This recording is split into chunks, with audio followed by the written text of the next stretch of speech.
This one is for anyone experiencing what is known as addiction. And I've taken some notes and I'm going to pull some cards.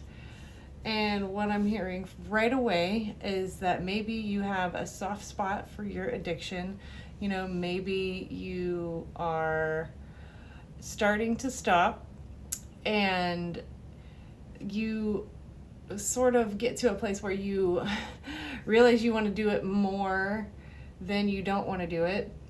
And this could be a substance, this could be a storyline, a thought pattern, a person, any kind of physical activity, really, even things that are deemed healthy that may end up hurting you. And I just want to pull a card here. King of Pentacles and Knight of Cups. Super masculine duo here. I want to say that you're probably too hard on yourself, and to remember that growth comes in spurts. So you're not sometimes it's just good to get back to the basics. You know what I mean? It's good to let yourself get used to a new rhythm of gently stretching and then going back to basics versus attempting mastery and burning out. Because mastery is in the mind at any stage, if that makes sense. You don't get to mastery by exhausting yourself over and over, by breaking yourself down over and over. Judgment. I think you're still afraid to show up as yourself all the time. And that's okay. That's understandable. It's a safety mechanism. And you're needing to go inside more and get to know yourself a little bit more. If you're experiencing depression, this can be thought as more of a compression, to put a positive spin on it, because it's like a necessary stage of development. And I said something about luxuriating in the last reading, and I'm feeling like this is applicable to this reading as well. Yeah, let me sit with these a little bit. So you could quit. If it's a substance, you could quit cold turkey. But there's usually a lot of underlying motivators for being addicted to the substance. And it's usually the substance is not like the root problem. If you take the substance away, there's a lot of other things that come up. That the substance was kind of helping you numb out toward, or substance, or an addictive sabotaging pattern, whatever that is. And you don't have to judge it as good or bad that you say relapse. This is 8 of Cups. It's giving karmic cycle and mystery. Maybe there's a lot of this going on in your family. And what was I saying? You don't have to judge it as good or bad, but like personally, it's more to the story. So simply, there's more to the story. And just take this as a sign, at least from me, that you can take authorship of this story. And once you are able to let go or get bored of this main addiction, then the others will start to fall away easily. I have the Empress, 8 of Cups, and 9 of Wands. Let's sit. So I have a feeling that you have tried to manifest moderation with whatever this is that's tripping you up. And the undercurrent of that narrative is not strong enough to alter the current of the narrative that you are addicted to, whatever it is that you are addicted to. You're a slave to this thing, whatever it is. This thing is giving you a feeling that you feel like you can't get anywhere else.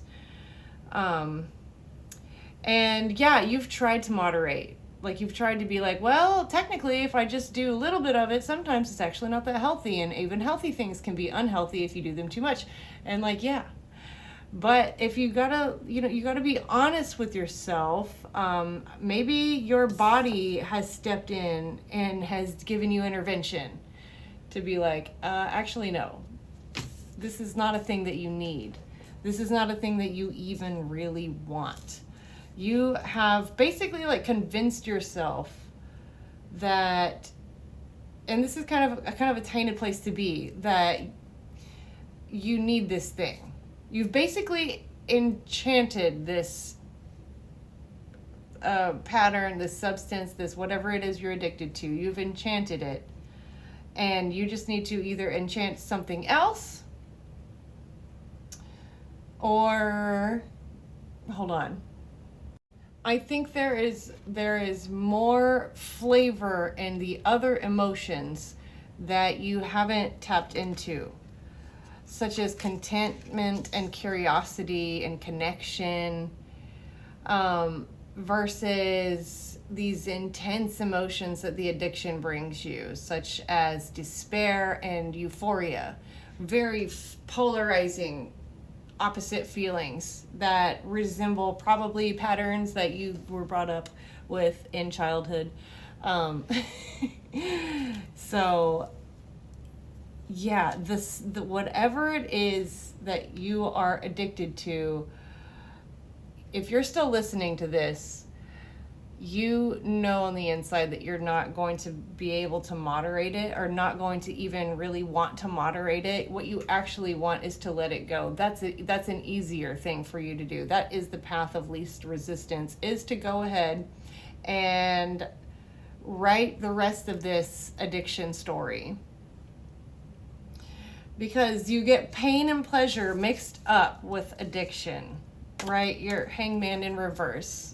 The guy is flipped upside down on his head. His perspective is opposite. That's pretty much the backbone of addiction. And when you're going through the quitting, the healing feels like shit. So you have to kind of get kinky with it, I guess. Like, if that's hopefully I don't get flagged for saying that, but it's like you're taking out a knife and then you're going to have to treat the wound. It is a sickness. Treat it as such. And I said enchantment. And I want to talk more about that. So I want you to think about, this is the 8 of Wands that I pulled. I have 8 and 9 of Wands together.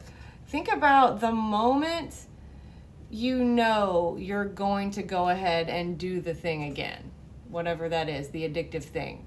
Think about the moment before. Take a magnifying glass, a proverbial magnifying glass, and zoom up on those areas in time. There's something there that you're glossing over each time. You're dissociating out of. And that's where the enchantment lies. Physically, somatically, you know what I mean? Right before you're like, you know what, I'm just going to justify it and do it again. There's something that you're getting out of it. And a lot of times you just need to cry. It's a very liminal space, and a lot of times you just need to let it the fuck out and be a little baby. I talked about in another reading recently of clearing the pipes. And just, not everybody is ready to unplug. Oh my God, I got the 7 of Wands too. 7, 8, and 9 of Wands. This is all about beliefs, baby. Hold on. Avoiding grief is really normal, honestly, because not everybody is ready to unplug. Grief is connected to the collective grief, the eternal grief of humanity. And if you're still here, this is really like a defining moment, because it says that you are ready to unplug. So congratulations.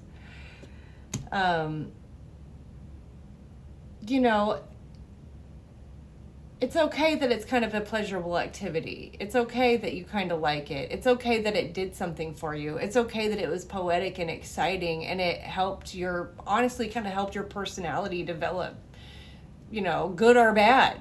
It taught you so much. So wherever, I need to go into a part 2. The strength is on deck, though.